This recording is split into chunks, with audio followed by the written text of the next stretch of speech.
আপনি যদি এখনো পুরনো পদ্ধতিতে ফেসবুক পোস্ট বুস্ট করার চেষ্টা করেন তাহলে হয়তো নতুন আপডেটের কারণে অনেক অপশনই খুঁজে পাচ্ছেন না।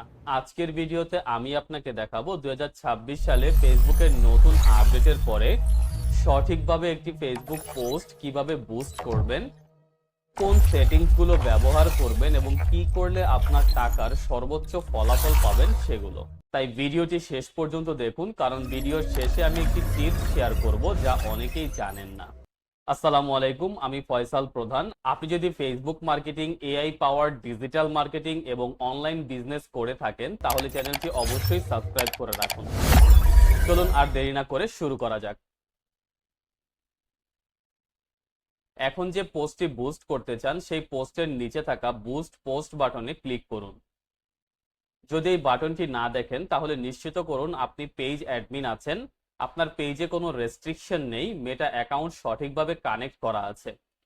2026 সালের আপডেটের পর অনেক অ্যাকাউন্টে বুস্ট ইন্টারফেস আগের তুলনায় একটু পরিবর্তন হয়েছে, তাই ভয় পাওয়ার কিছু নেই।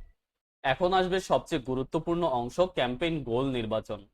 ফেসবুক সাধারণত কয়েকটি অবজেক্টিভ দেখাবে, যেমন মোর মেসেজেস, মোর ওয়েবসাইট ভিজিটরস, মোর প্রোফাইল ভিজিটস, মোর এঙ্গেজমেন্ট। আপনার যদি প্রোডাক্ট সেল করার উদ্দেশ্য থাকে তাহলে এমন অবজেক্টিভ বেছে নিন যা আপনার ব্যবসার লক্ষ্য পূরণে সাহায্য করে। আর যদি শুধু পোস্টে বেশি লাইক, কমেন্ট বা শেয়ার চান তাহলে এঙ্গেজমেন্ট ভিত্তিক অবজেক্টিভ নির্বাচন করতে পারেন। সবচেয়ে গুরুত্বপূর্ণ বিষয় হলো গোল ঠিক না থাকলে ভালো রেজাল্ট পাওয়া কঠিন। এরপর আসবে অডিয়েন্স সেকশন। এখানে দুইটি অপশন পাবেন, একটি হলো ফেসবুকের অটোমেটিক অডিয়েন্স আর একটি হলো ম্যানুয়াল অডিয়েন্স। আপনি যদি নতুন হন তাহলে শুরুতে অটোমেটিক অডিয়েন্স ব্যবহার করতে পারেন, কিন্তু যদি ভালো রেজাল্ট চান তাহলে ম্যানুয়াল অডিয়েন্স তৈরি করুন।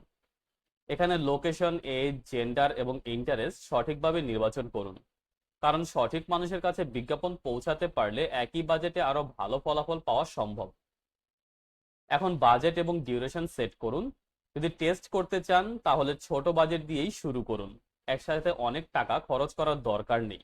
প্রথমে দেখুন কোন অডিয়েন্স ভালো রেসপন্স দিচ্ছে, তারপর সেই অনুযায়ী বাজেট বাড়াতে পারেন।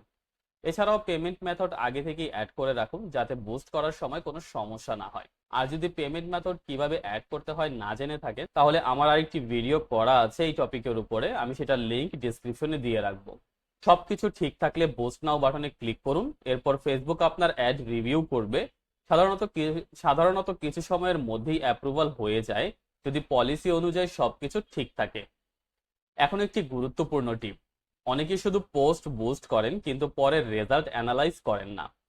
আপনি অবশ্যই রিচ, ক্লিক, এঙ্গেজমেন্ট এবং কস্ট নিয়মিত চেক করবেন, কারণ ডেটা দেখেই বোঝা যায় কোন ক্যাম্পেইন ভালো চলছে আর কোথায় পরিবর্তন দরকার।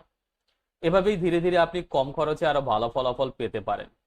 আশা করি ভিডিওটি ভালো লেগেছে এবং 2026 সালের নতুন আপডেটের পরে ফেসবুকে কিভাবে একটি পোস্ট সঠিকভাবে বুস্ট করবেন সেই সম্পর্কে আপনার পরিষ্কার ধারণা হয়েছে। যদি ভিডিওটি হেল্পফুল মনে হয় তাহলে একটি লাইক দিন, চ্যানেলটি সাবস্ক্রাইব করুন এবং বেল আইকনটি ক্লিক করুন। আর ফেসবুক অ্যাডস এবং ডিজিটাল মার্কেটিং নিয়ে আপনার যদি কোনো প্রশ্ন থাকে তাহলে অবশ্যই কমেন্টে জানান, আমি উত্তর দেওয়ার সর্বোচ্চ চেষ্টা করব। ধন্যবাদ, দেখা হবে পরবর্তী ভিডিওতে। ভালো থাকবেন সবাই।